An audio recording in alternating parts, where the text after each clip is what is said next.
Toronto's light favorites, 98.1 CHFI, and relax with us online at CHFI.com. From the heart of the city, this is the soundtrack to accompany the memory of an agreeable afternoon. Good evening, I'm Don Jackson. My hour of tea is half past 5 and waits for nobody. Wilkie Collins in Woman in White. When the tea is brought at 5 o'clock and all the neat curtains are drawn with care, the little black cat with bright green eyes is suddenly purring there. An excerpt from Milk for the Cat by Harold Monroe. And Constance Spry, quoted in the book Simple Abundance, a daybook of comfort and joy, by Sarah Bon Brannock, and published in 1995 by Warner Books, wrote, China tea, the scent of hyacinths, wood fires, and bowls of violets. That is my mental picture of an agreeable February afternoon. Unquote. Tea can be enjoyed hot on a cold winter's night or served iced in summer. A mental picture of any agreeable afternoon or evening with lovers and other strangers. With 98.1 CHFI. 98.1 CHFI.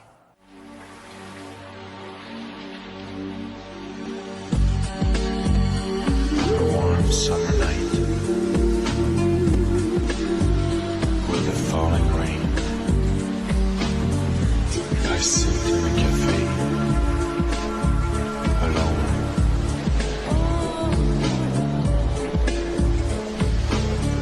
A taste of wine empowers my mind. I dream of you. Your silhouette.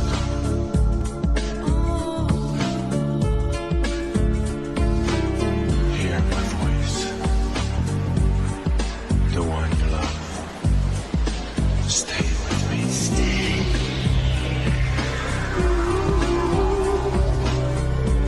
Hear my voice. The one you love. Stay with me.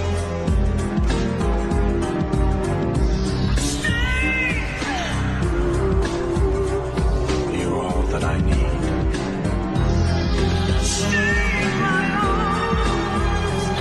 Your breath kisses my skin. Hear my voice. The one you love. Stay with me.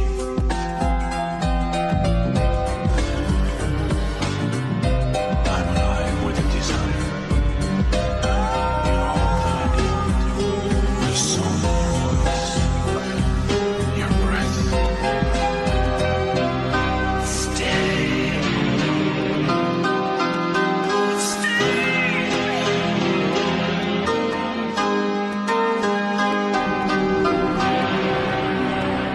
A warm summer night with falling rain. Visions of you. My fingers ignite your pleasure. Stay with me. Stay in my arms. I need to hold you. Stay.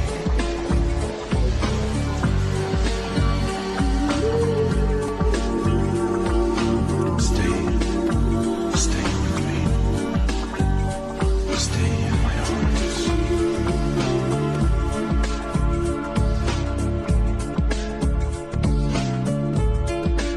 Your breath kisses my skin. Lovers and Other Strangers, Romantica with Fantasie and the Moody Blues on a Tuesday afternoon. Rumer Godden wrote, "Drink very good tea out of a thin Worcester cup of a color between apricot and pink." Again, a quote from Simple Abundance by Sarah Bon Brannock. And this, an excerpt from a rather recent collection. And I quote, "My grandmother Marion was a wonderful letter writer whose letters would almost always arrive with a pressed flower tucked between their sheets of tissue-thin airmail paper. The creek babbling in the background and the aspen trees rustling overhead didn't seem to distract her.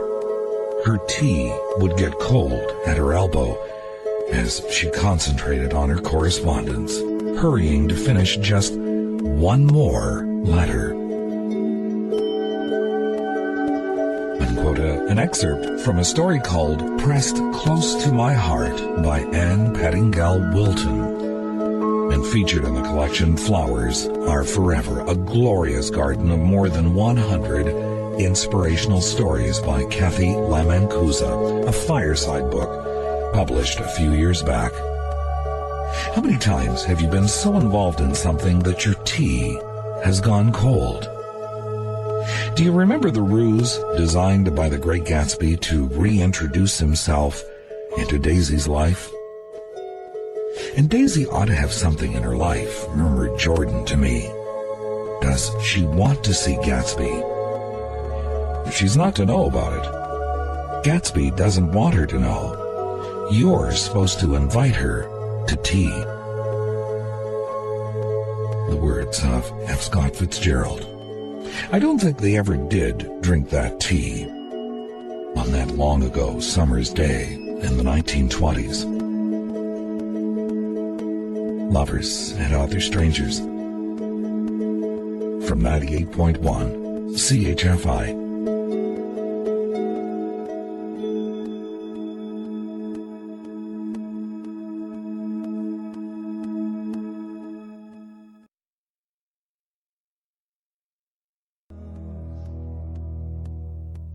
Lovers and Other Strangers, Tomi, Swick, and on a night like this, and Colbie, Caillat, all bubbly, like the water needed to brew a good cup of your favorite tea.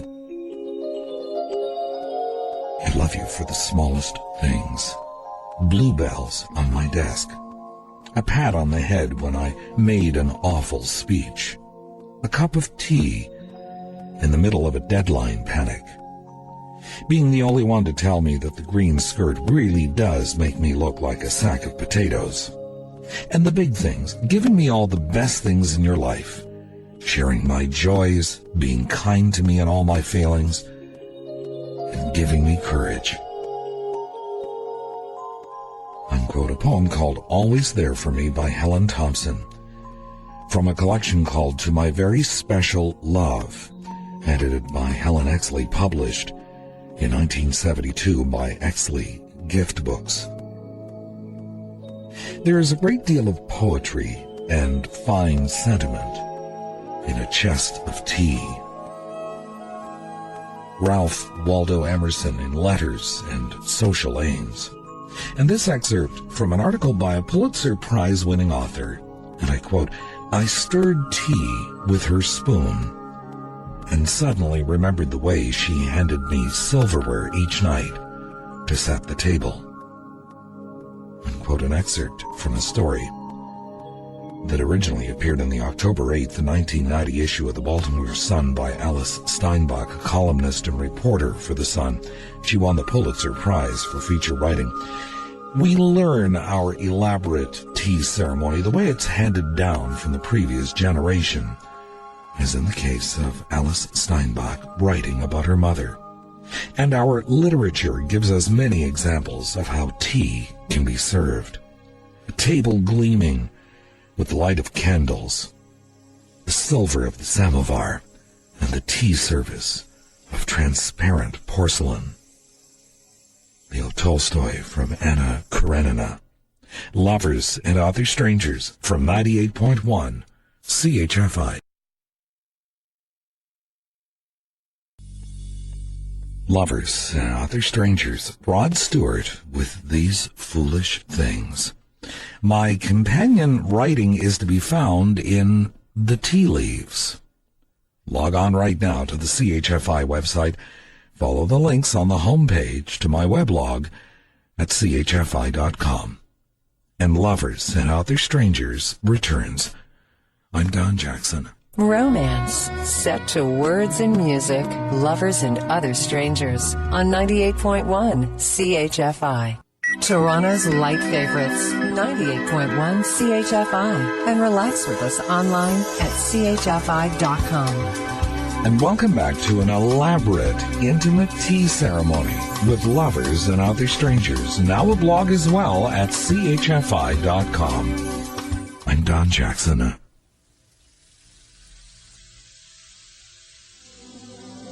The tea ceremony that most of us think of is often seen in films like Memoirs of a Geisha based on the book by Arthur Golden. Listen to this description. These Japanese gardens are often remarkable for their art. It avoids perishable flowers and specializes in an ingenious distribution of rocks and ponds and trees and shrubs so arranged as to give an impression in miniature of a sea or mountain landscape. The more elaborate gardens contain ponds of tame carp and singing insects, together with beds of miniature trees. In the central place of honor is the tea house, where the elegant and elaborate rite known as the tea ceremony is sometimes performed. An excerpt from the Feng Shui Garden by Jill Hale, published by Storybooks in Vermont. Every tea drinker has his or her own special ceremony for the preparation and the serving of tea. Every tea drinker also has a special blend they're fond of. Even in Gene Roddenberry's vision of the future in Star Trek: The Next Generation, the captain of the Enterprise preferred his one way. He would go to the replicator and ask the computer for tea, Earl Grey, hot. Tea will no doubt one day be served aboard a space station and enjoyed just as much as one who sips it beside the cold remains of a campfire at dawn in Africa.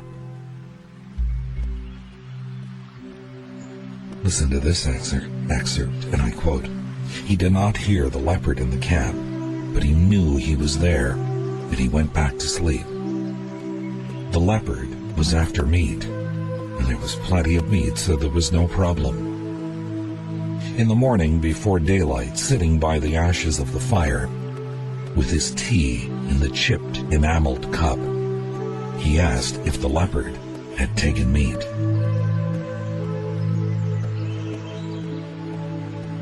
An excerpt from The Garden of Eden by Ernest Hemingway, published in 1986 by Charles Scribner.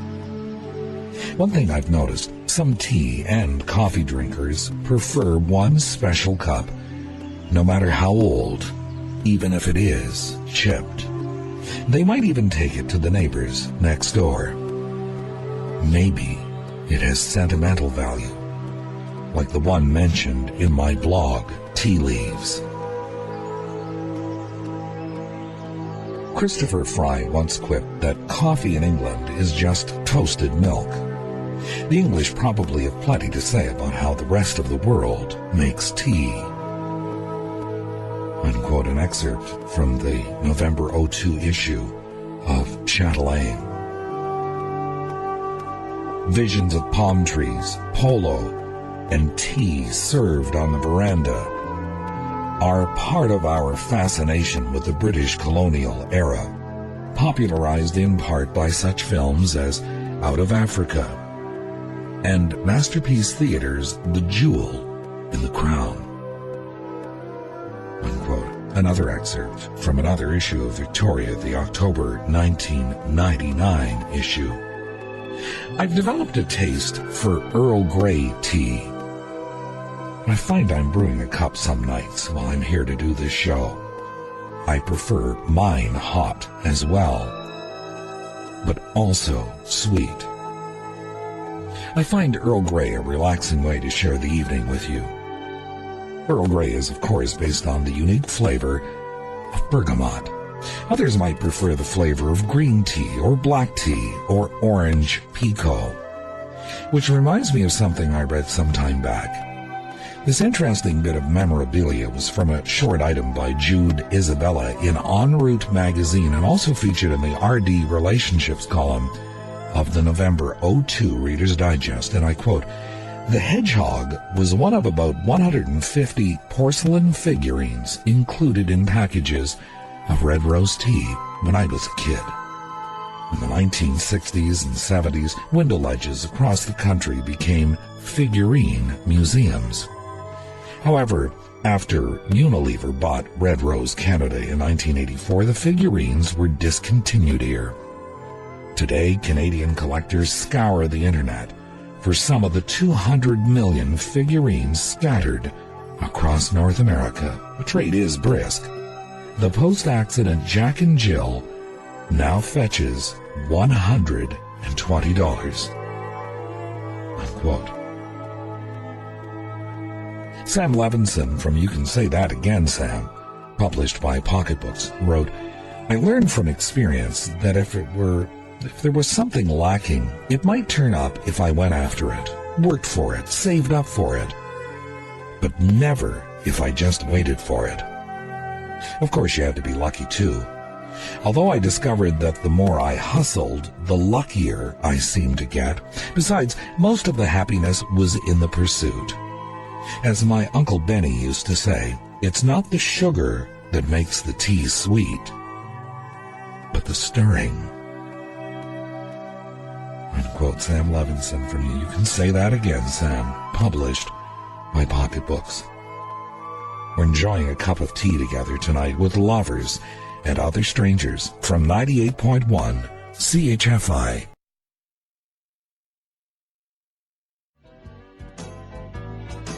Lovers and Other Strangers, James Taylor, and how sweet it is to be loved by you. This is an everyday survival kit.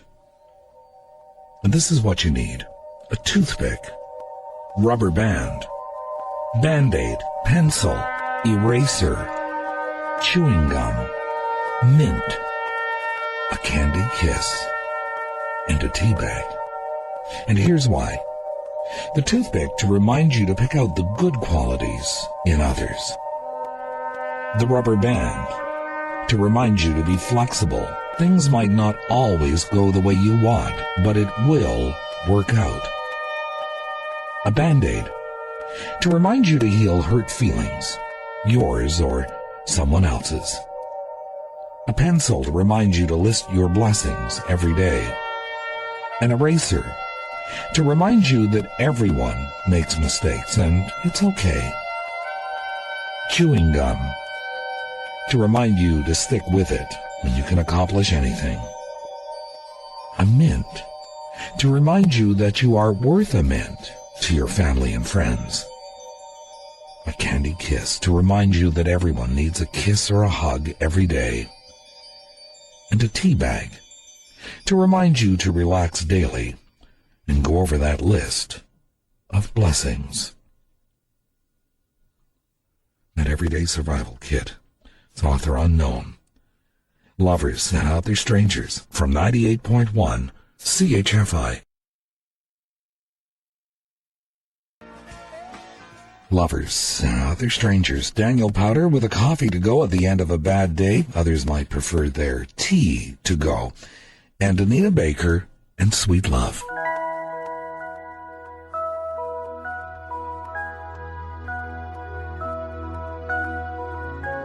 William Congreve in The Double Dealer, Act 1, Scene 1, wrote, "They retired to their tea and scandal, according to their ancient custom." And speaking of which, this is a poem called At Tea by Thomas Hardy from Poems of the Past and Present, published by Macmillan. The kettle decants in a cozy drone, and the young wife looks in her husband's face, and then at her guests, and shows in her own her sense that she fills an envied place. And the visiting lady is all abloom, and says there was never so sweet a room. And the happy young housewife does not know that the woman beside her was first his choice, till the fates ordained it could not be so.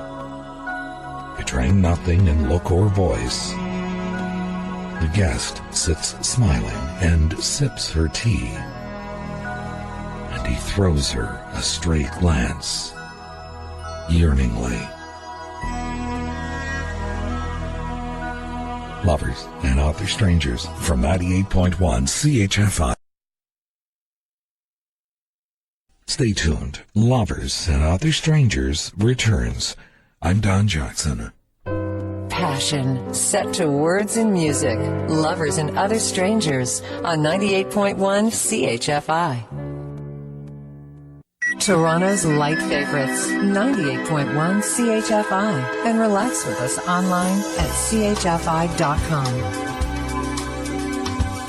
We're in the heart of Toronto, around the world on the internet, and now a blog as well at CHFI.com. My companion writing is to be found in the tea leaves. Log on right now to the CHFI website, follow the links on the homepage to my companion writing at CHFI.com. Good evening once again. I'm Don Jackson. Take some more tea, the March hare said to Alice very earnestly. I've had nothing yet, Alice replied in an offended tone, so I can't take more. You mean you can't take less, said the Hatter. It's very easy to take more than nothing. Here's an excerpt from Alice's Adventures in Wonderland by Lewis Carroll. Sidney Smith, in Lady Holland's memoir, wrote, "What would the world do without tea? How did it exist? I am glad I was not born before tea." Unquote. A lot of tea drinkers would echo the same sentiment. I've prepared a pot of tea for us to share during our visit together tonight with Lovers and Other Strangers and 98.1 CHFI. Lovers and Other Strangers, Richard Marx right here waiting, and Procol Harum with a whiter shade of pale. And the waiter dropped his tray. Hope he wasn't carrying hot tea. A Vietnamese writer in the 1800s wrote, "Tea is one, wine another, women the third. My three follies that leave me no peace. I shall have to give up whichever I can. I should be able to give up tea, I think, and wine." It's said in a very old edition of the Britannica, and I quote, "The Chinese have enjoyed the mildly stimulating effects of tea for over 4,000 years. It was not until a little over 300 years ago that Europeans first tasted tea. In the early 18th century, Europe and North America began to cultivate the custom of tea drinking. As a result, the tea trade with China flourished.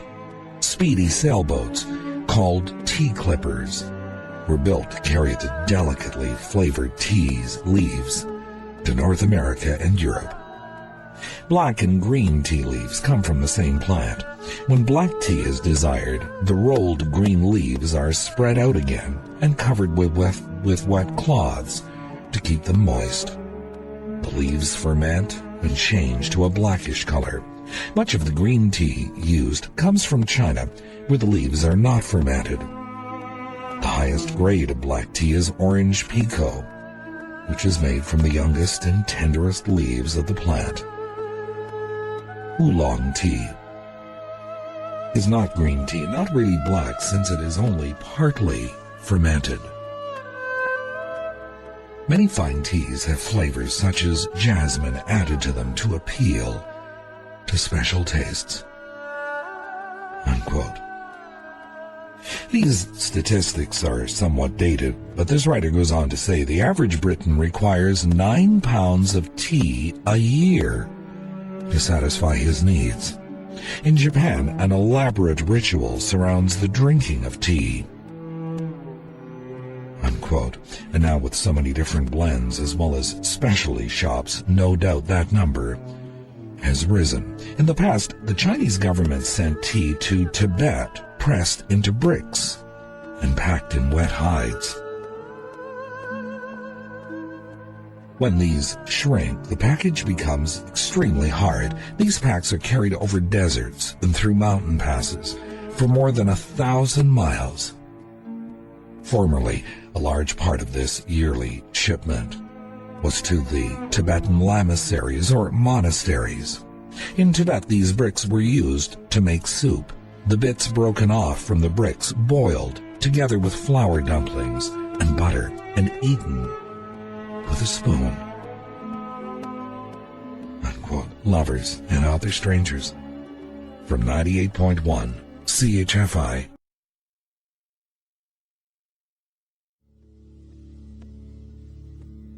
Lovers and Other Strangers, Neil Young Under a Harvest Moon, and Al Stewart and The Year of the Cat. In the film Little Buddha is an interesting analogy. It's not a great film, but the cinematography is spectacular, with it being filmed in Tibet and Bhutan. The film's main theme is reincarnation. One of the monks tries to explain the Buddhist idea of reincarnation, and this is how he explains it, using tea as a metaphor. He explains that the mind and the body is like the tea in the cup. When he drops the cup on the floor and it smashes, he explains that nothing has happened to the tea. It is still tea.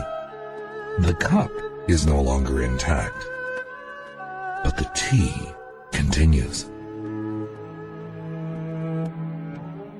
Lovers and Other Strangers from 98.1 CHFI. Lovers and Other Strangers, in sync, and this I promise you. My companion writing is to be found in the tea leaves. Log on right now to the CHFI website, follow the links on the homepage at CHFI.com, and Lovers and Other Strangers returns. I'm Don Jackson. Sit back, relax, and enjoy. This is Lovers and Other Strangers on 98.1 CHFI. Toronto's light favorites, 98.1 CHFI, and relax with us online at CHFI.com.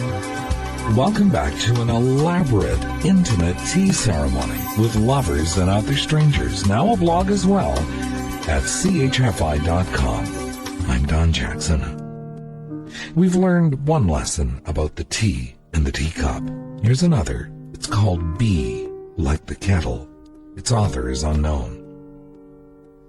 Tell me how to get on in life, said the kettle. Take pains, said the window. Never be led, said the pencil. Do a driving business, said the hammer. Aspire to great things, said the nutmeg grater. Make light of everything, said the fire. Make much of small things, said the microscope.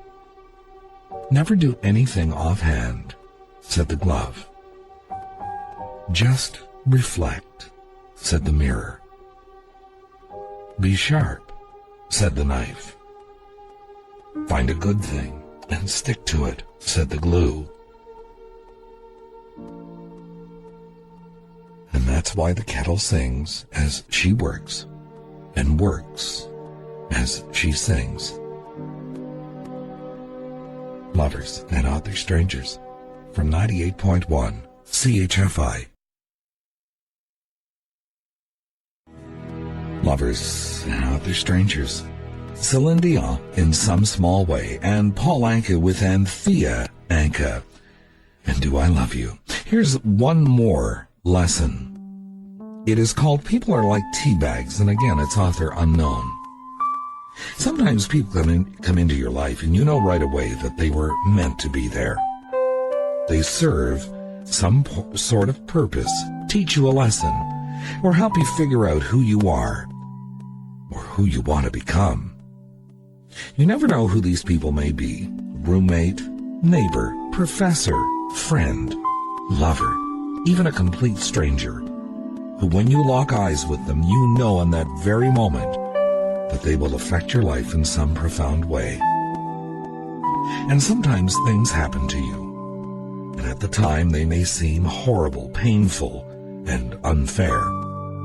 But in reflection, you realize that without overcoming these obstacles, you would have never realized your potential, strength, willpower, or heart. Everything happens for a reason. Nothing happens by chance or by means of good or bad luck. Illness, injury, love, lost moments of true greatness, and sheer stupidity all occur to test the limits of your soul. Without these small tests, life would be a smoothly paved, flat road to nowhere, safe and comfortable, but dull and utterly pointless. The people you meet who affect your life and the successes and downfalls you experience create who you are. Even the bad experiences can be learned from.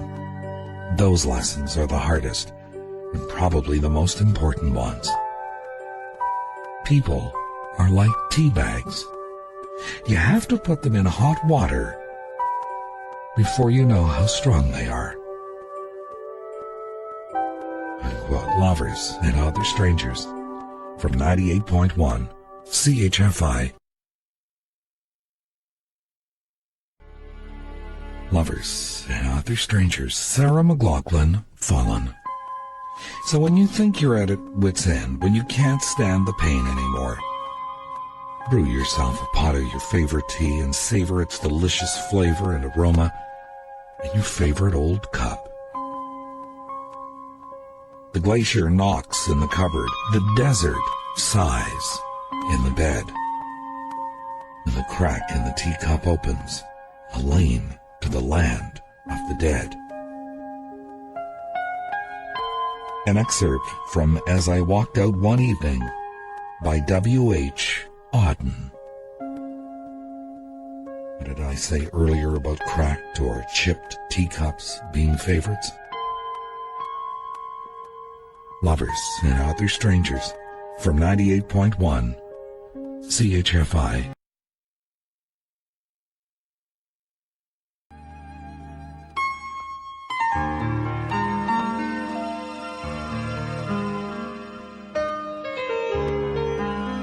Genessean from the album Between the Lines, and Tea and Sympathy. That concludes another chapter of Lovers and Other Strangers. Lovers and Other Strangers returns long after the sun sets. Good night, sweet dreams.